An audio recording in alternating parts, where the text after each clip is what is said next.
It's a family dinner. Mom's yelling, "Dinner's ready." Dad's telling the same dad joke no one laughs at.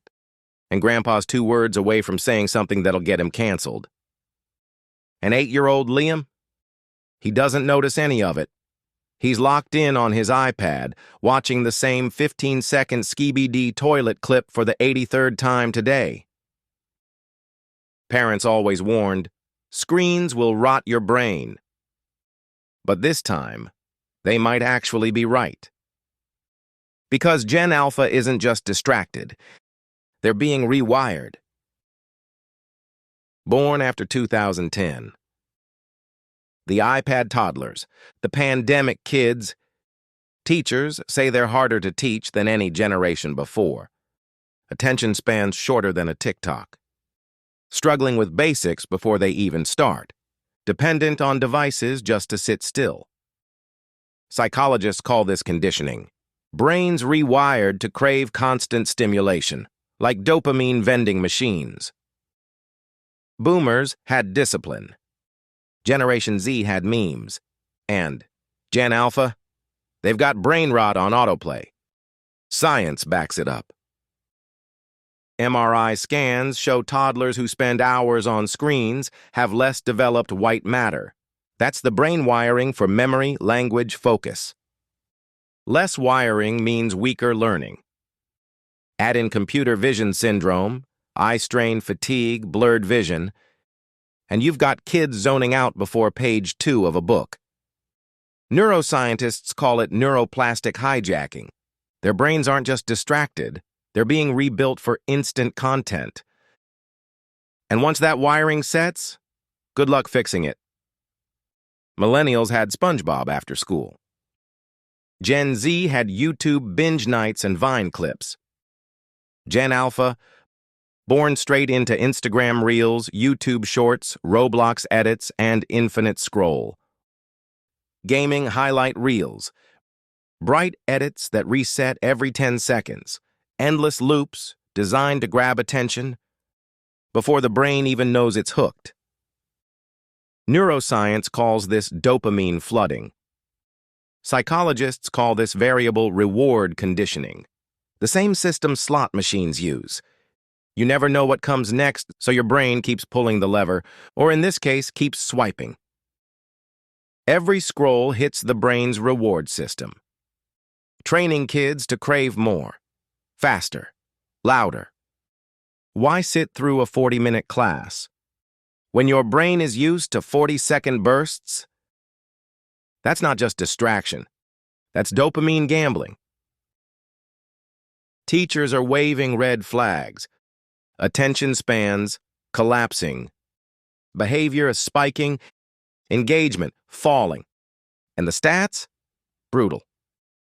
Nearly 40% of Gen Alpha spend at least 3 hours a day on screens.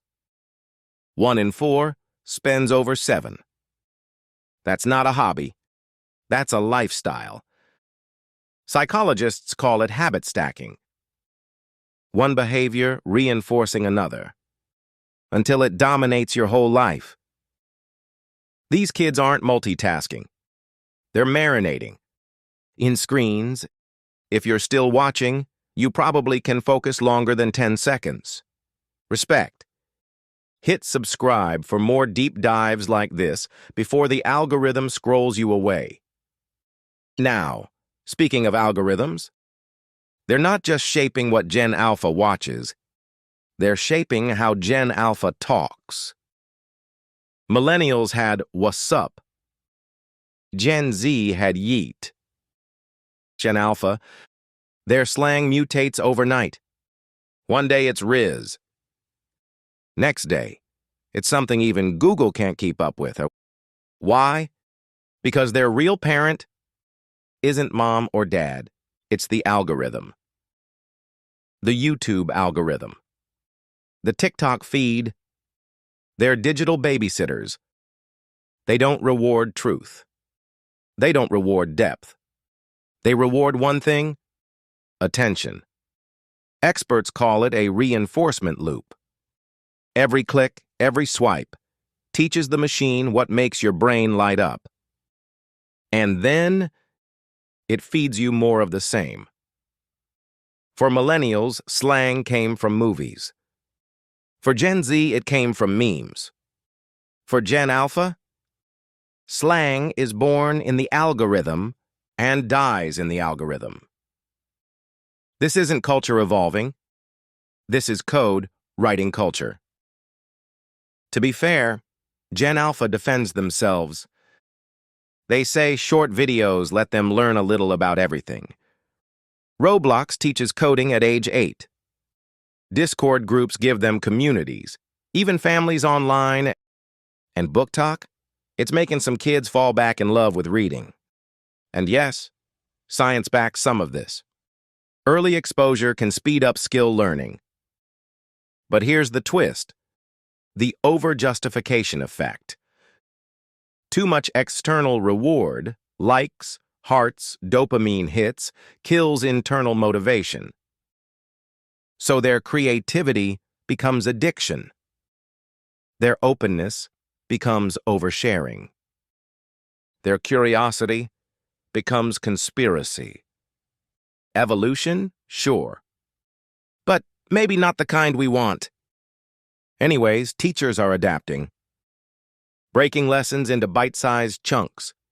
Posting recaps on YouTube and TikTok. Some even push for school phone bans, a daily digital detox.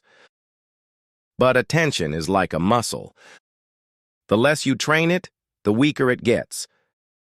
And right now, Gen Alpha is training theirs for fast, shallow, and endless.